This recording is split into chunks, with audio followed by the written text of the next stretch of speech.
Hello and welcome to Identity Office Hours. I'm your host, Mike Schwartz, founder of Glue. Today is episode 214. And before we get started, a quick reminder to please follow the live stream on LinkedIn or YouTube, but trying to get to 3,000 followers on LinkedIn. The topic today is get the most out of identity solution providers. And for those who know him, you can see our guest today is Paul Lanzi, founder and principal consultant of Identinovate. And welcome, Paul. Yeah, thank you, Mike. I'm so excited to be here. So before we dive into the topic today, which being on the vendor side, I'm interested to hear about, but I'm also, we're always trying to understand the enterprise side. But before we dive into that, maybe you could just tell us a little bit about your background. Yeah, for sure. Well, and as you promised in the last episode, this will be a less technical episode than a CNCF Cedar update, but we'll get into some geeky things, I think, as well.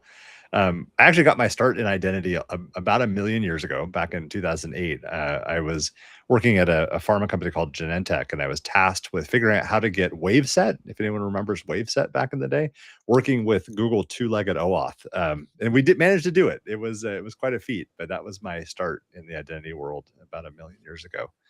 I later went on to co-found a startup called Remediant, which was a privilege access related startup. We were sort of the first ones to do just-in-time access for operating system level privilege access. And so co-founded that company with Tim Keeler and served as its COO until we sold that to a company called Networks at the end of 2022.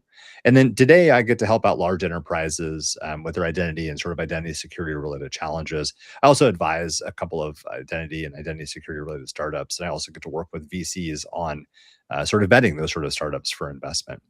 And on the volunteer side, because many of us do unpaid jobs as well, including you, Mike, I get to volunteer with the IETF, helping out with the SCIM spec. I also help out at the OpenID Foundation, helping to think about agentic identities and how can we master that world. I've got a long way to go. And then on the other volunteer side, and pretty active in Scouting America, which used to be called Boy Scouts of America. I lead up cybersecurity for the Order of the Arrow, which is the honor society for Scouting. And then I also serve as the district commissioner for Scouting here in San Francisco. Wow. And I do remember Waveset. I remember working on a Waveset deployment in 2002. And I remember I met Steve Geo on that assignment. And of course, the Waveset team was here in Austin. I'm based in Austin, and they sold to Sun, and then that team spun out and became SailPoint. Yeah, exactly. The entirety of the IGA industry comes back to Waveset, basically, and the team that created that and ran that. Yeah, pretty cool. And we're quite aware of that history here in Austin, and Wavesets and SailPoint is one of the most successful identity companies. And by the way, SailPoint Navigate, the conference here in Austin, it's a really good conference. And there's really good barbecue just across the street from where they hold it as well. There's a lot of really good barbecue, and if you make it here, like DM me, and I will send you my best of list for the current interesting barbecue. It's the ever changing list of best barbecue in Austin. I like it. Yeah, there's always a new truck somewhere or other that's doing something different. So I identified a lot with your topic. Actually, I think your description is the most amusing description I've ever had for an episode. So people should read it. Actually, every episode has a wiki page, so it's IOH- the episode number, glue.co/IOH-214. But definitely, I'm like a grumpy startup. We're not the typical startup here at Glue. I call it a no RFP policy. We won't respond to RFPs because we're like, unless the RFP says this is an RFP to deploy Glue, then we'll do it. But POCs is also it's tricky because I heard this is a nightmare story. I won't say the company, but I was talking to a founder, and he told me how they pitched one of the largest banks in the US for 5 years.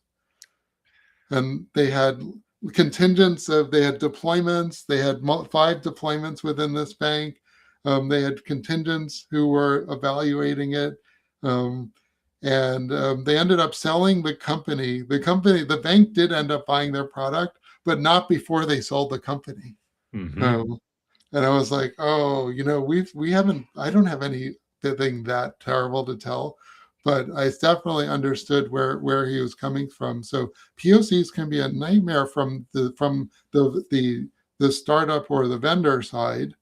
Um, and also from the customer side, yeah, the allure of a free POC, sounds good, but nothing's free. You're talking about IT commitment. So I guess my first question is how do you define, what's your definition of a successful POC? Yeah, that's a great question. So I think it starts with two different concepts, right? The first one is that the buyer has to know what concepts they actually want to prove in a POC.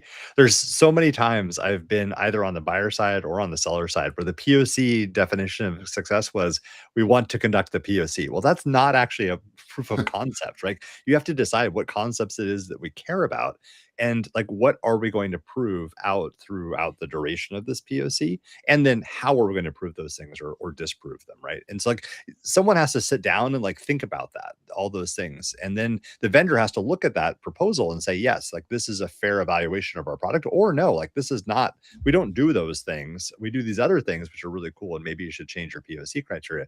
But like the number of POCs I've involved in where that conversation didn't happen until the end, like after the end of the evaluation, it's excessive, right? So you can save a lot of pain and suffering by simply just defining upfront the concepts you want to prove. And by the way, the concepts aren't always technical. Like there's a lot of times when I look back at like why a startup either succeeded with working with an enterprise or failed to work with an enterprise, and the failure modes aren't always because a product didn't do blah blah blah or wasn't compatible with our yada yada stack.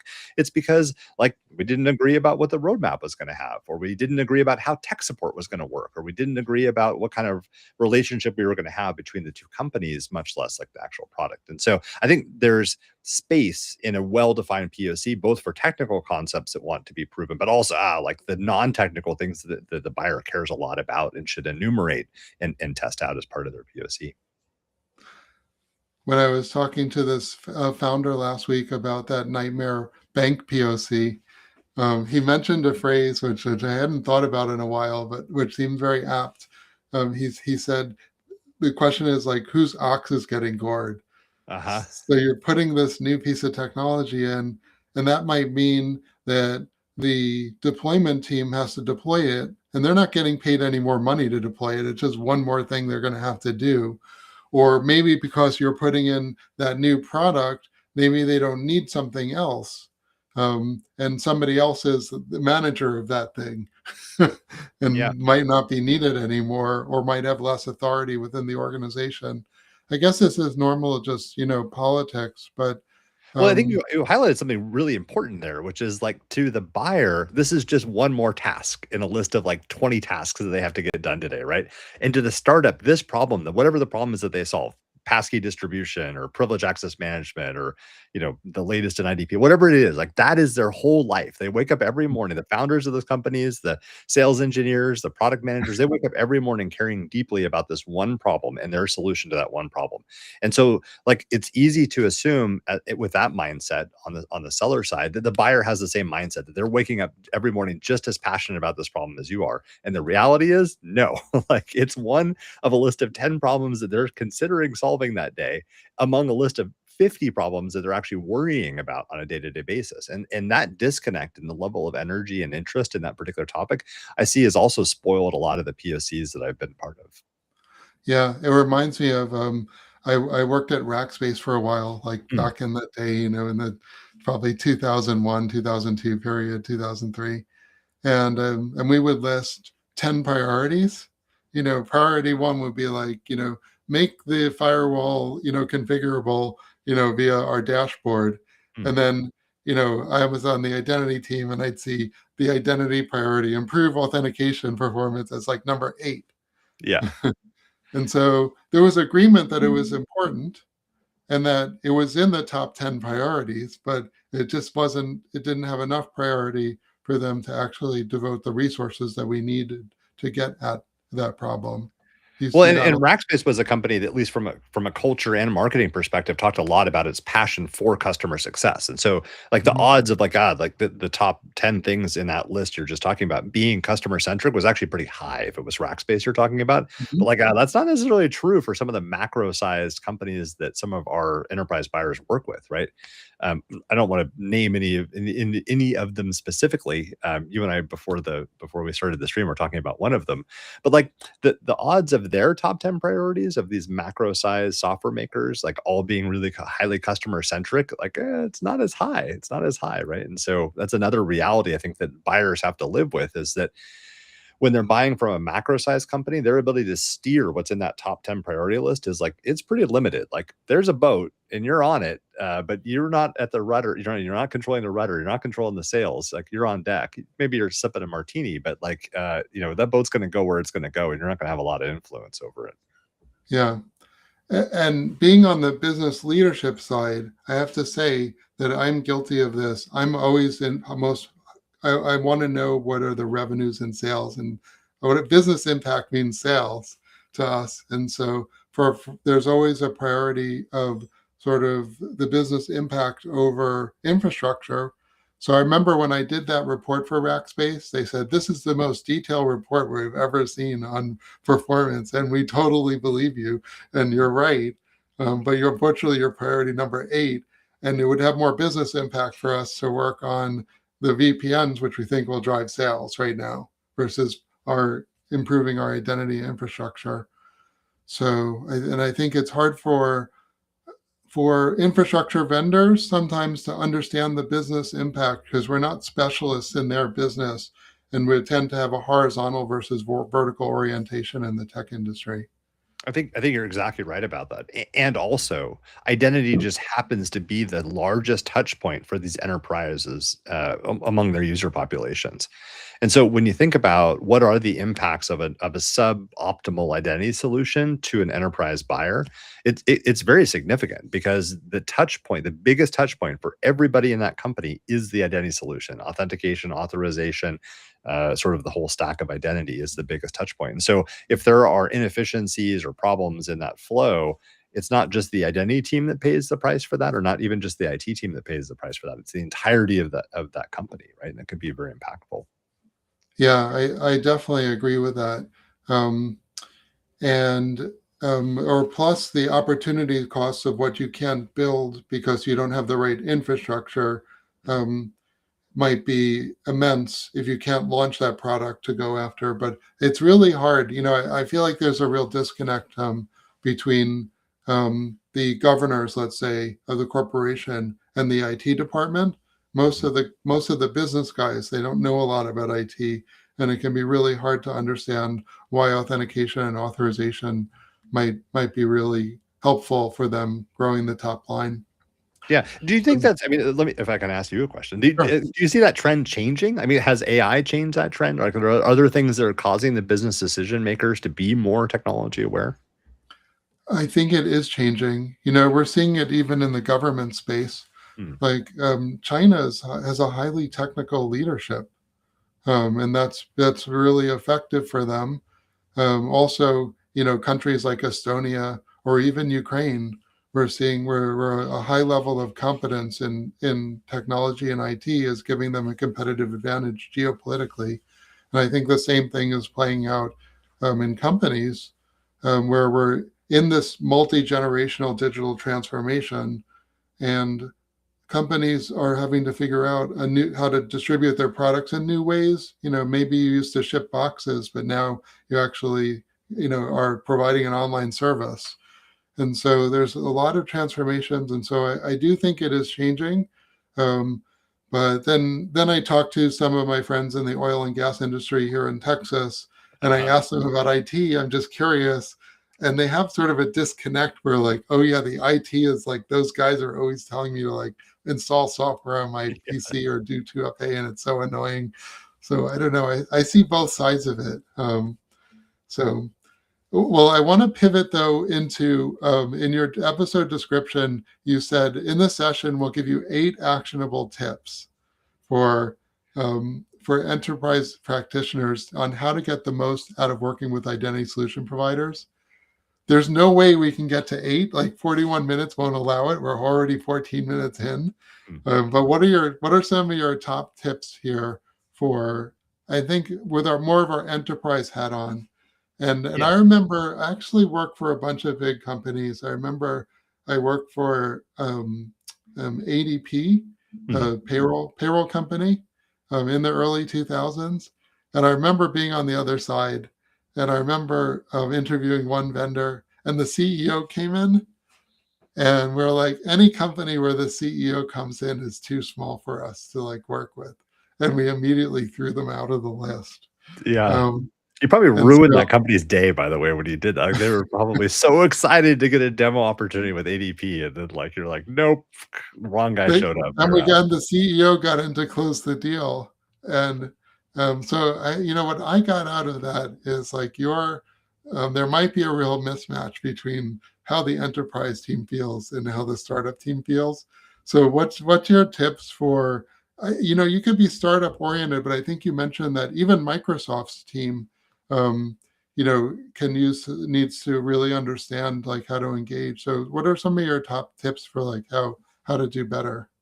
Yeah. Well, the first one we already talked about was when you're structuring a proof of concept, like really like formally decide like what are the concepts we care about proving, including the non-technical ones, and like decide like Mhm. how are we going to prove those things out. Like spend time thinking about that before you like click the install button on the software, right? Or create your account on their SaaS provider.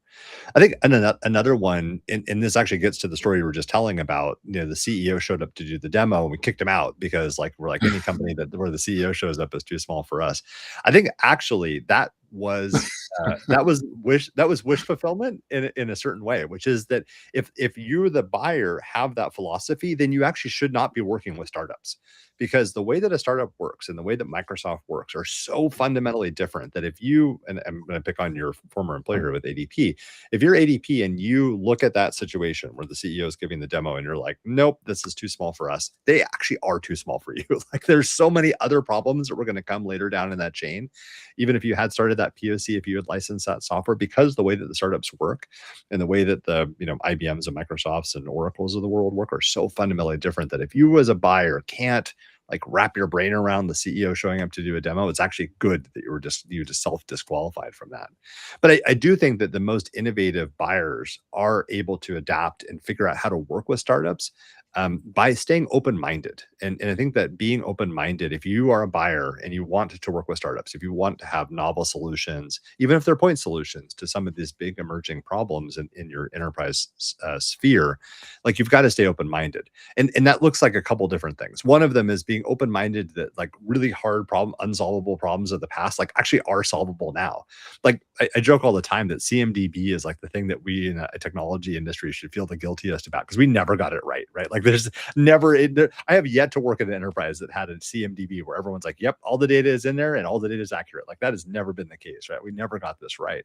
But like some of the new solutions or the new ways of approaching the same problem space, even if we don't call it CMDB, but solve some of the same problems that CMDBs are meant to solve. Like, yeah, I could actually today there's startups out there that are doing some competent things in that space. But like enterprises who are like, oh no, CMDB sucks and it's terrible and it will never be solved. Like if they have that fixed mindset, then they're not going to like these startups innovatively solving this problem aren't going to make sense to them, right? And it's not going to be a good fit. So I think the biggest one is if you want to work with startups and you have to choose to want to work with startups, you have to maintain an open mind, not just about the problem space, but also the ways in which those problems get solved.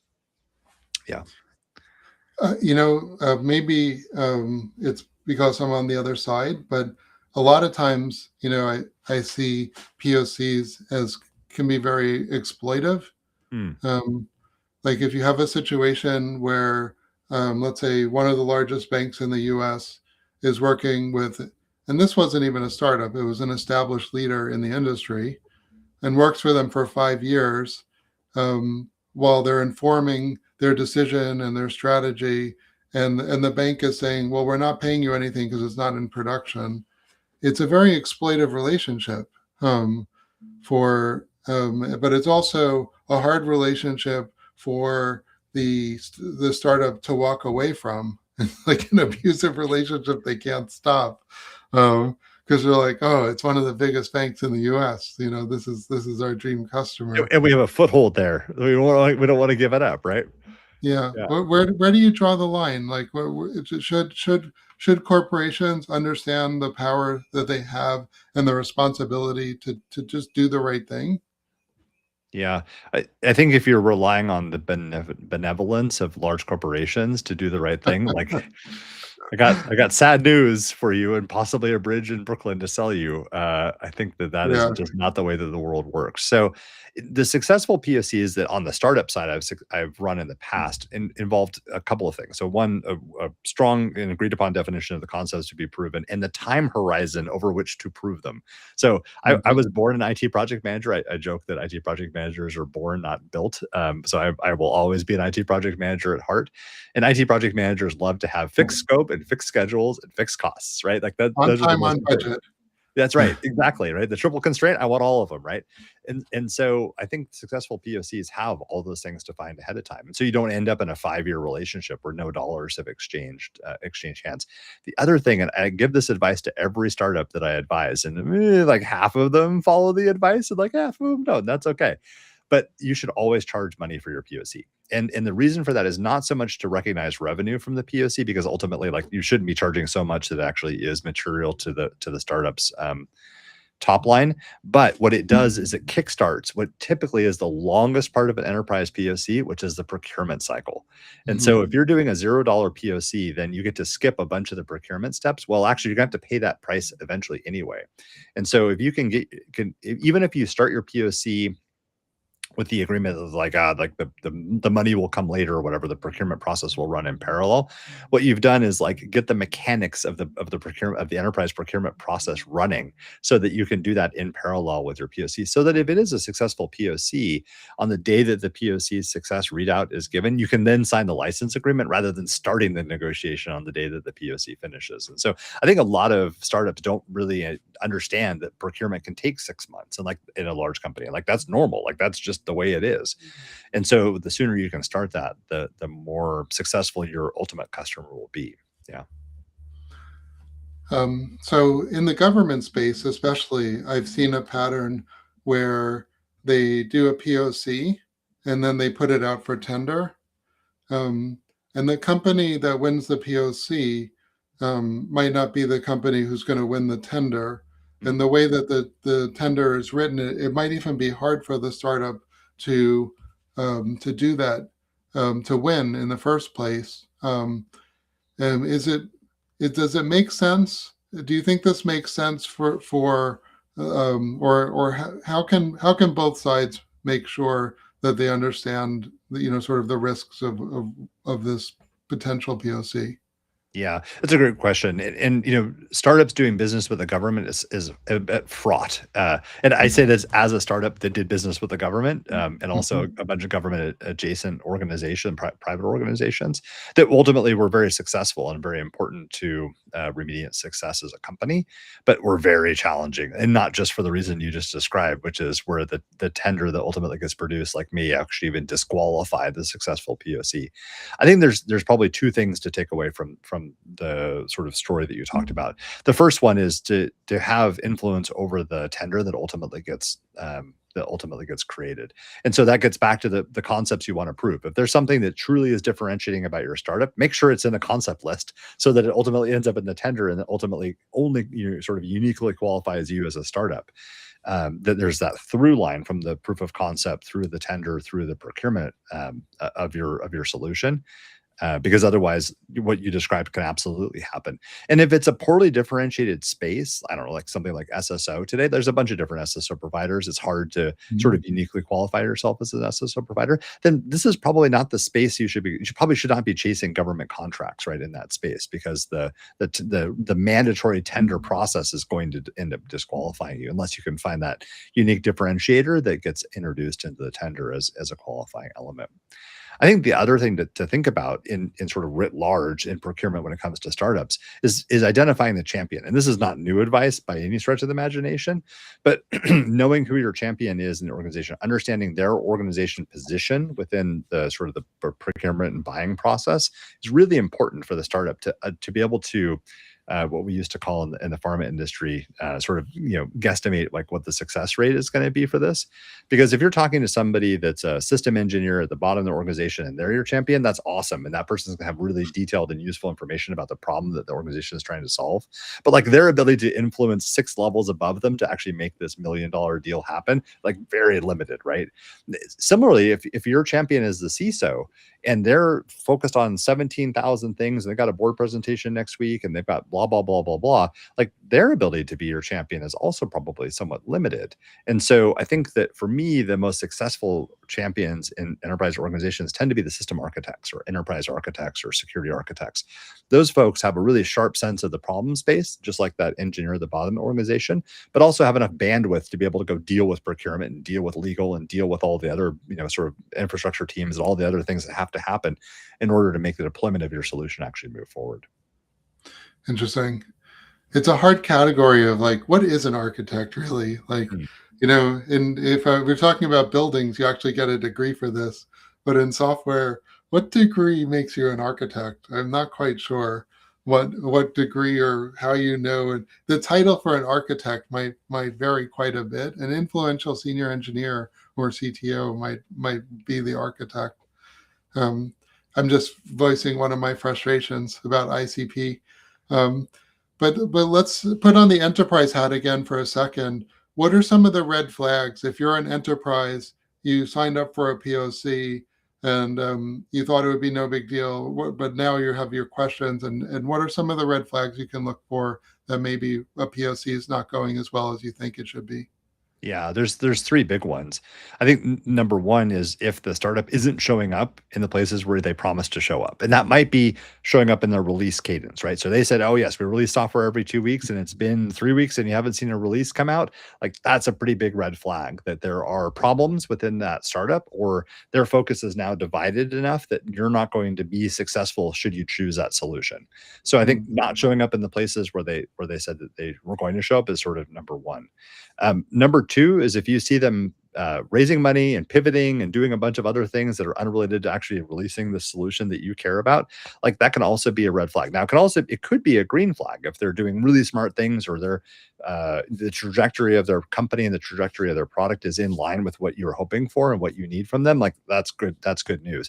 But if they're announcing partnership deals and raising another round and doing marketing stuff that is like not completely compliant with sort of your wishes, like yeah, then you've got a red flag on your hands. I think the third red flag is if the folks that you interact with day to day, the customer success engineers or the forward deployed engineers or the sales engineer, whoever it is you interact with day to day, is not knowledgeable in the product. And this actually happens far more than you think. Like, of course, like startup of 40 people, everyone in the company is going to be super knowledgeable about the product and the problem space. Like Mm. startups have hiring problems just like everybody else. Like we have to, sometimes even startups have to make sort of suboptimal hires. And so if the sales engineer or whoever it is you're working with, like doesn't really understand the problem and doesn't really understand the product, that can just be a sign of immaturity in the startup itself. But it can also be a red flag that like, actually there's a bunch of people running around this organization that may not have Mm. the right set of eyes for the problem that you're trying to solve. That's really interesting. I always joke that it takes 3 years to train a glue engineer, Hmm. and people always think I'm wrong, but actually, no. In year one, they're pretty helpless. In year two, they're actually starting to get pretty good, and by year three, they're actually like competent. So it does take us a long time, just because identity is it's not super siloed. You need to know a lot about a little bit about a lot of things, and it's hard to obtain that breadth of knowledge, I think, without actually like getting out there a little bit and just suffering. Oh, the So scars you have to have in order to be competent in the identity space are almost innumerable. I mean, and not to say that other parts of security aren't the same. I think if I wanted to become a network security engineer tomorrow, I would be ridiculously incompetent at it for many years before I had, acquired enough scars to know like what are good and what are bad practices. But I think your point about identity is absolutely true, which is it's not just a fragmented solution space, it's also a fragmented problem space. And the solutions and the problems overlap like is not always 100%, right? And we're seeing this even in agentic identities where this emerging problem space doesn't have a lot of solution space covering it just yet. So the ultimate goal is to move from a POC into production. What are the good signs, and how can both startups and enterprise sort of do the right things to put that on its path? Yeah. There's two big things I think about. One is, are you just gonna take your POC environment and make it production?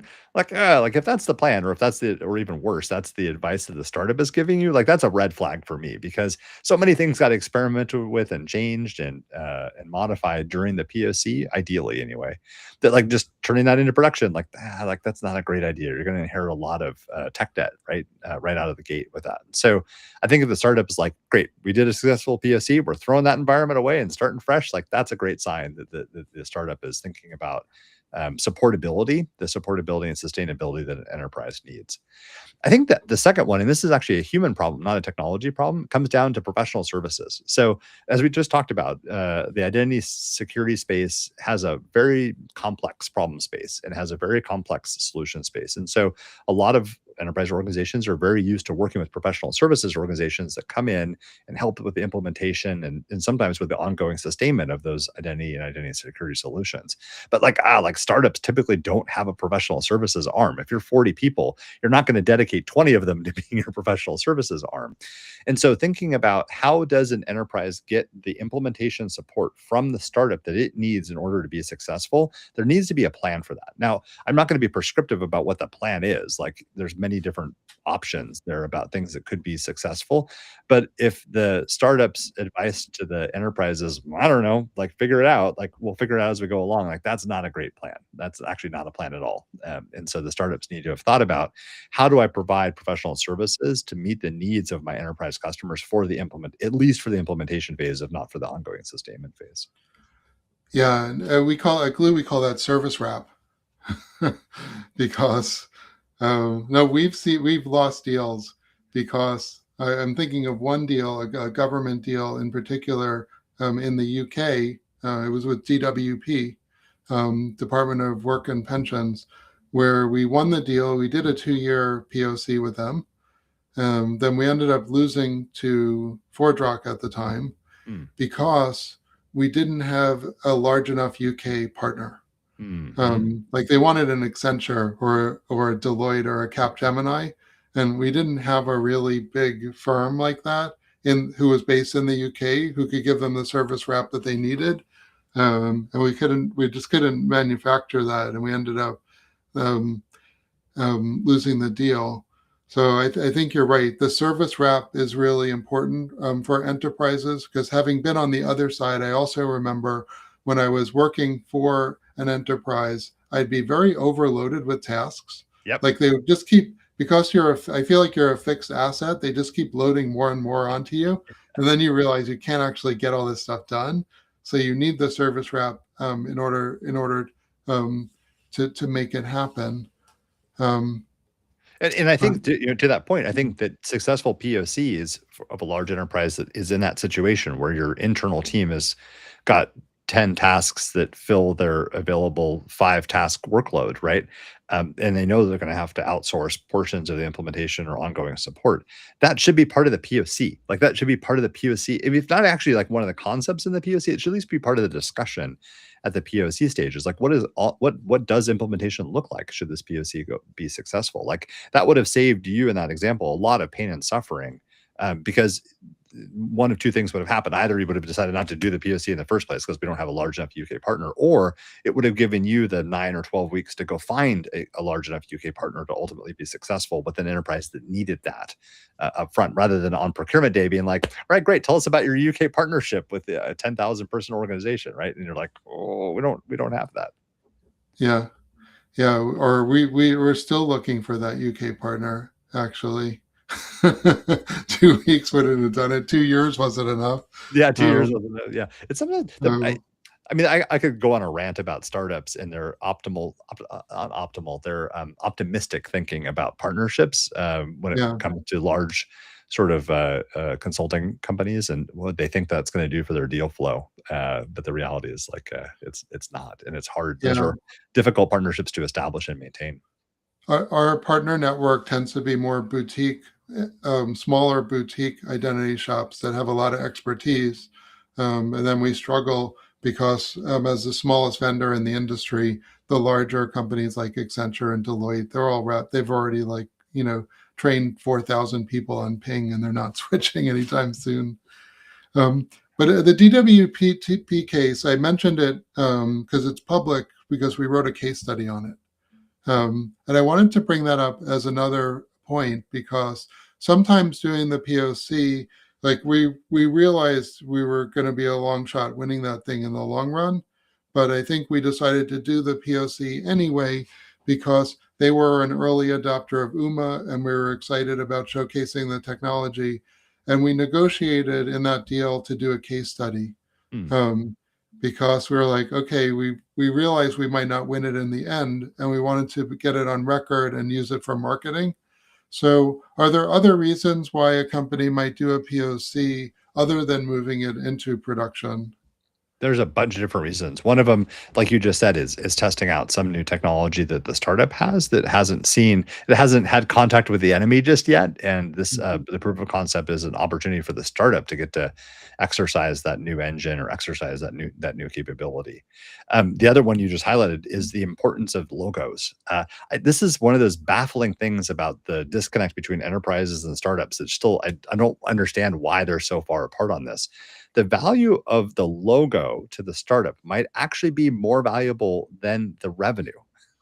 Yeah, And and enterprise buyers don't understand that at all. And so the first thing that gets cut out of the MSA is like, oh, please let us use your logo or whatever. And that's the first thing that gets redlined out.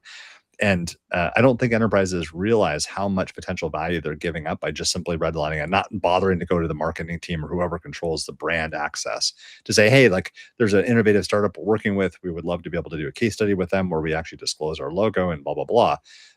Yeah, like that's an annoying conversation to have on the enterprise side because there's like 17 different people you have to go get permission from to do that.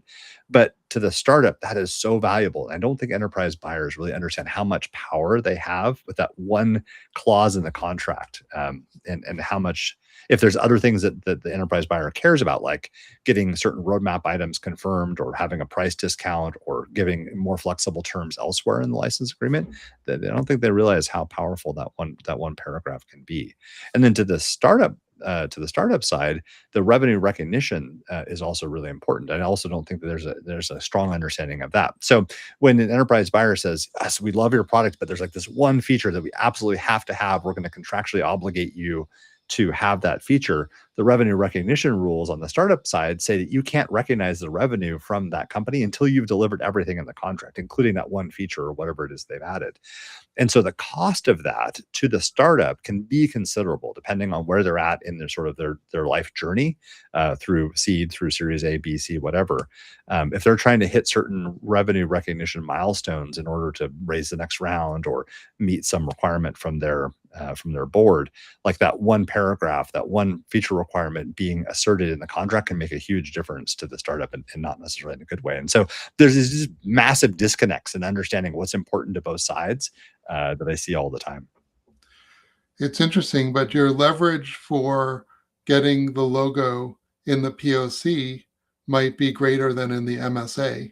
Because in the POC, the enterprise is like, especially if it's a free POC, Mm. free in quotes, Yeah, because free. Yes. nothing's free. No. Um, but if it's a, let's say, $0 going back and forth POC, um, then they might say, okay, well, we'll agree to the case study, and in which case now you have the logo because now the case study is public and it's already out there. Um, and you might have an easier time getting your logo that way than in the subsequent MSA, where there's very little upside.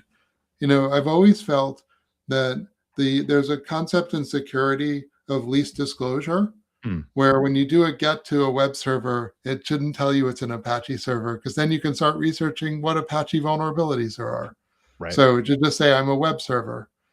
And I feel like as a security company, if we publish the logo of our customers, then we're telling the world that they're using our software, which gives them an edge in investigating CVEs with our software.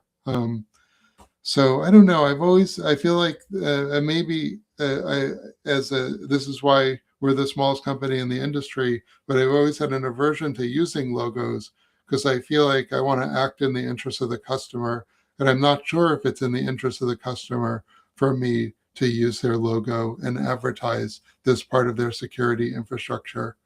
Yeah. But I don't know. How do you feel about that? From I guess with your enterprise hat on or startup hat on. Well, I'm of two minds because you're absolutely right. Like if you, the software vendor, are disclosing information about your client's security stack, like yeah, like that gives an attackers an edge that you don't necessarily want to give them. The either party doesn't really want to give them. But the flip side is that you can trade, like startups need to trade on something, and certainly their expertise in the industry is one of the things that they should be trading on. But having an established customer base that looks something like the new client that you're trying to recruit Mhm. is really important. And so this was one of the reasons for Remediant's early success, is that we actually landed a proof of concept. Or in fact, our very first commercial customer was Lockheed Martin. And the CISO at the time, Mike Gordon, told Tim and I, as co-founders, he said, "Look, I realize you're an unfunded company with zero commercial customers, but if you can do what you said you can do, I'll not only be your first commercial customer, but I'll give you a public case study." And so, not that we weren't motivated to make Lockheed successful in the first place, but like that was absolute gold. And so, when we succeeded at Lockheed, we published the case study.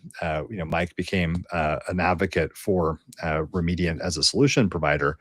We were then able to say, look, we're good enough for Lockheed's security team. Like we've been red teamed by Lockheed. We've been successful at Lockheed scale.